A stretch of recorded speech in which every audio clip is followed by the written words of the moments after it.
মিথ্যা বলবা রুশো? আর কত মিথ্যা বলবা? তাকাও, আমার চোখের দিকে তাকাও।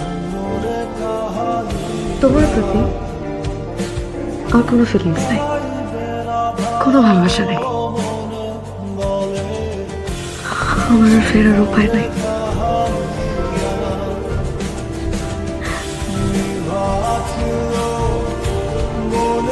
আমি এখন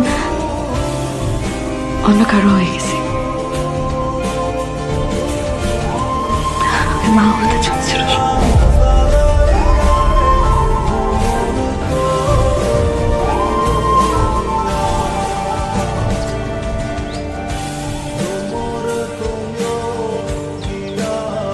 আমাদের ভালোবাসা আজ পূর্ণতা পেয়েছে।